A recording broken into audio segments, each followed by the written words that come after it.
Gjithëve, kam nësim të ndaj në fakt lajmin që janë miratuar 2 vendime shumë të rëndësishme,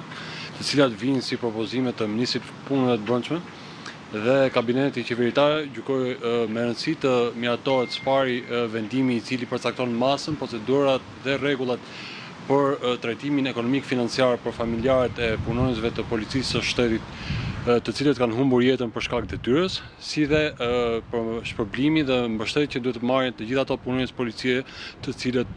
janë plagosur gjatë kryes së detyrës.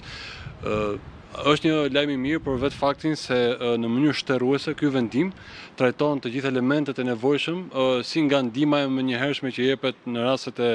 ndaj familjarëve të punonjësve të policisë të rënë në krye detyrës, e cila shkon deri në 10 paga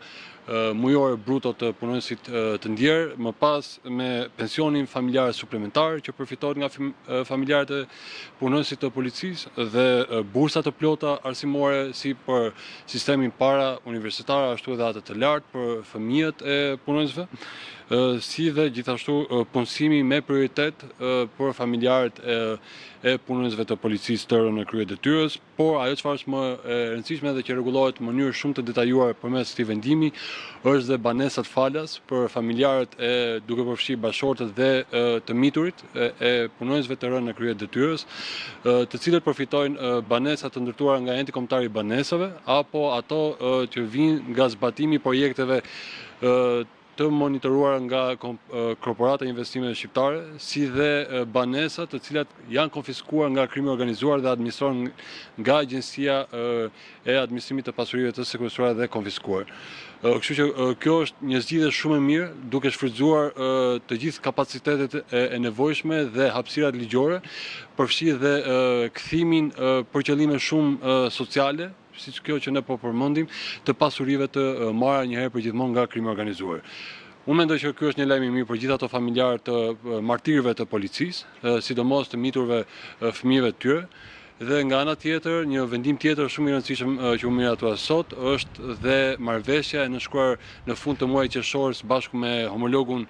e Maqedonisë Veriut për pikat e përbashkët kalimit kufitar dhe kryen në mënyrë të përbashkët të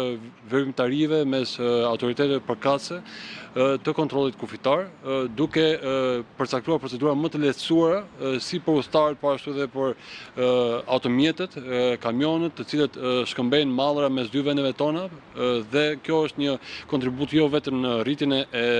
një turizmi cilësor në kuptim të procedurave të lehtësuara pa radhë, por edhe të një ekonomie më të fortë mes dy vendeve tona, duke qenë se përfitojnë dhe bizneset pikërisht nga kjo marrëveshje, e cila nga ky moment i çohet deri dhe Parlamenti Shqiptar për miratim, për ratifikim. Megjithatë, ajo çfarë dua të theksoj është se ne do të fillojmë edhe nga komunikimi më i fundit që unë kam patur ditën e sotshme me homologun e Maqedonisë Veriut. Ne do të shfrytëzojmë periudhën deri në miratimin, në ratifikimin në Parlamentin përkatëse, pasi kjo marrëveshje nuk është ratifikuar ende as nga vendi fqinj, po ndjekin procedurat e brendshme,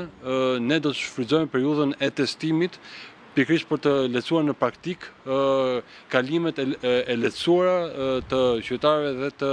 mallrave përmes këtyre pikave kufitare, të cilat janë pjesë e marrëveshjes.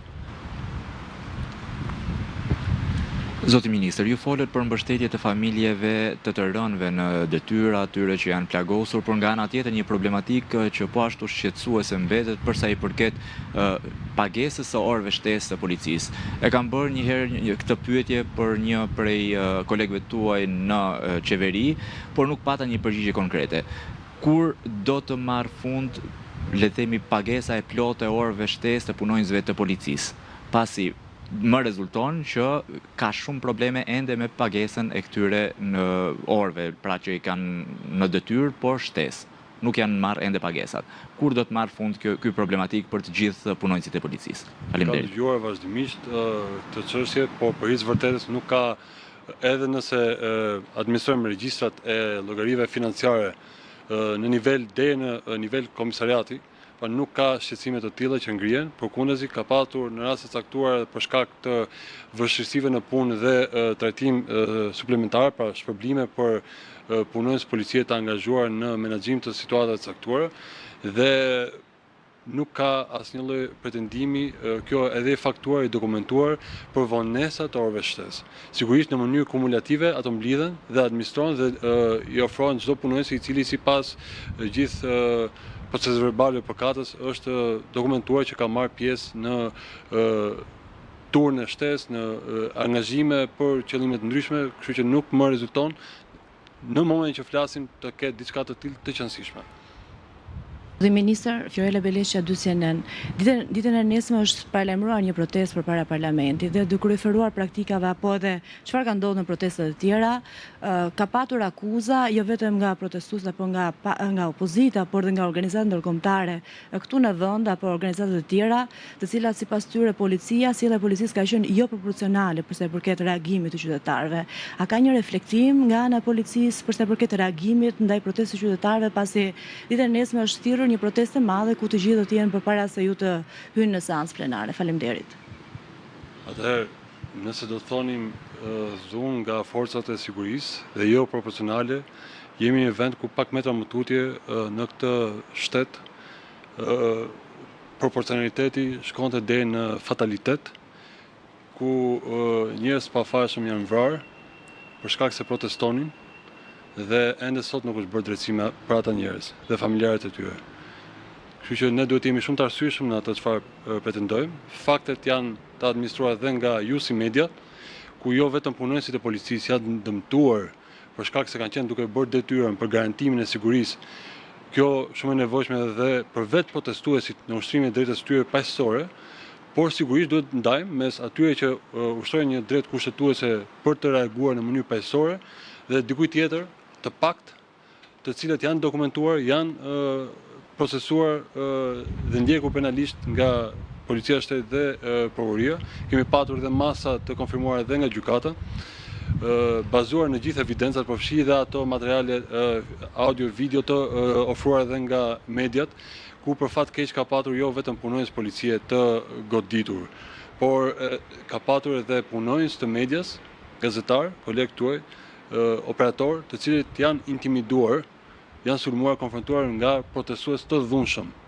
Dhe kjo është fakt. Kjo është fakt publik, e kanë parë të gjithë. Prandaj unë mendoj që nëse ka diçka që të gjithë duhet bien dakord, është që sjellja e policisë së shtetit përgjatë gjithë këtyre ditëve që ka qenë protestat,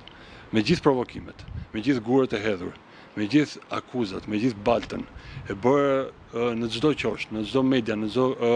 rrjet social, kudo që ka qenë hapësira e mundshme, sjellja në fakt ka qenë shembullore. Kurrë më parë nuk kemi parë një sjellje kaq të matur, duke ushtruar durim, vetëpërmbajtje, edhe ndonse u është dashur të përballen me dhunë fizike nga protestues të caktuar. Do të vijojnë kështu, policia e shtetit është aty për të zbatuar ligjin dhe për të garantuar sigurinë, përfshi edhe për protestuesit të cilët në drejtën e tyre duan të dalin të protestojnë paqësisht. Por patjetër nga ana tjetër, ato kanë edhe gjithashtu detyrimin të procedojnë çdo kënd që shkel ligjin për agjenda të caktuara. Zoti Ministër, cila është nevoja që pasi të jetë prangosur një prej protestuesve, qoftë ky i dhunshëm, pasi është prangosur, cila është nevoja që të goditet me shkelma apo me grushta dhe me shkopin gomen nga ana e punonjësve të policisë, pra çka sa ju i konsideroni sjellje shembullore? Sjellja shembullore e policisë shtetit është e marrë në tërësi. Sjellja shembullore e policisë shtetit është e marrë në tërësi për gjithë kohën që janë zhvilluar protestat dhe nuk ka pas eskalim për shkallëzim të sjelljes apo dhunë policore në kushtet ku realisht do të ishin revoltuese jo vetëm për pjesëmarrësin në protestë, por për çdo kënd tjetër. Kështu që kjo është fakt. Kjo është e pakundërshtueshme. Pastaj nëse merremi me situata të caktuar, ku demonstrohet vetëm një fragment i një episodi të caktuar, duke shkëputur nga konteksti, ku luhet shumë mirë dhe me imazhet e montuar në rrjetet sociale, dhe më pas provohet që në fakt ajo çfarë u shit si një kauzë e dhimbshme ishte qartësi një person i cili shkelte në mënyrë flagrante ligjin, dëmtonte punonjësin e policisë së shtetit, dëmtonte pasurinë e përbashkët. Makinat, mjetet e policisë së shtetit janë mjetet të paguar nga taksapaguesit shqiptar. Të intimidosh deputetët e parlamentit shqiptar, të sulmosh ata, pse po shkojnë të bëjnë detyrën e tyre, kjo nuk ka të bëjë me demokracinë. Dhe çdo punonjë sigurie ka detyrimin ligjor, pikërisht garantohet çdo kënd tjetër, ashtu siç edhe vetë protestuesit